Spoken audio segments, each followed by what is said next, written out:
এটা হচ্ছে মসজিদ বিন আব্বাস। মক্কা থেকে আমরা প্রায় 120 কিলোমিটার দূরে চলে আসলাম তাইফে। আর এটা হচ্ছে মসজিদ বিন আব্বাস, এটা তাইফে অবস্থিত। এই মসজিদে আপনি যদি 1 রাকাত নামাজ পড়েন 10,000 রাকাতের নামাজের সমান। মসজিদ বিল হারামে যদি আমরা 1 রাকাত নামাজ পড়ি তাহলে কিন্তু আমরা 1 রাকাতে 1 লাখ রাকাত পাই। আর এই মসজিদে যদি আপনি 1 রাকাত নামাজ পড়েন তাহলে আপনি পাবেন 10,000 রাকাত নামাজের সমান। তো এটা হচ্ছে মসজিদ বিন আব্বাস। আমি একটু আপনাদের ভিতরে দেখাচ্ছি। মসজিদটি বিশাল বড়। আর এখানে আছে আব্বাস রাদিয়াল্লাহু তাআলার কবর বি আছে এখানে। আর আমি একটু ভিতরের দিকে দেখাই। সবগুলা হাজি এখানে জিয়ারা করার জন্য আসছে। আমি একটু ভিতরের দিকে যাই। মসজিদটি মাশাআল্লাহ বিশাল, দেখেন অনেক বড়, অনেক বড়। সবাই এখানে নফল নামাজ পড়তেছে।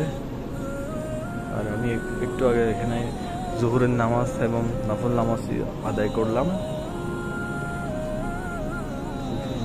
সামনের দিকে আরো বিশাল। আমি একটু দিকে যাচ্ছি না, ভিডিও লং হয়ে যাবে। আমি একটু আব্বাস বিন এর কবরটা দেখাই।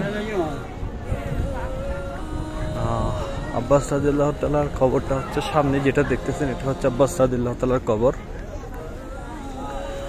একটা জিনিস খেয়াল করেন, আমাদের দেশে যদি কোনো কবর হয় তাইলে এটার মধ্যে অনেক কিছু থাকে, মানে মাজার টাজার এই সমস্ত তৈরি করে। দেখেন এই কবরে, এটা একটা আল্লাহর ওলি। দেখেন এখানে কোনো কিচ্ছু নাই। দেখেন এই কবরটা একদম সিম্পল। এখানে সবাই জিয়ারা করতেছে, দেখতেছেন, দোয়া করতেছে। দেওয়াল তুলে দিচ্ছে উপরে। এখানে কারো দেখারও সামর্থ্য নাই, কারণ না দেখার জন্য এটা একদম বন্ধ করেছে। কারণ এখানে জানেন আমাদের বাংলাদেশ পাকিস্তান থেকে যারা আসে তারা এখানে কিন্তু অনেক কুফরি করে, মানে এগুলো পছন্দ করে না সৌদিরা, এই জন্য দেওয়াল তুলে দিছে। কভারটাও দেখা যাচ্ছে না, দেখেন।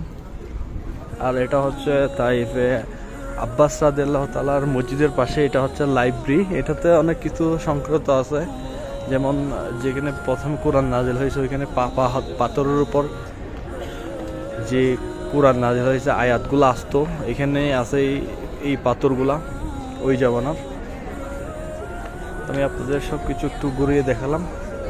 ভিডিওটা ভালো লাগলে ভিডিওটি শেয়ার করে দিবেন। আর ইউটিউব চ্যানেল থেকে দেখলে অবশ্যই চ্যানেলটি সাবস্ক্রাইব করে দেবেন। ধন্যবাদ সবাইকে। আসসালামু আলাইকুম।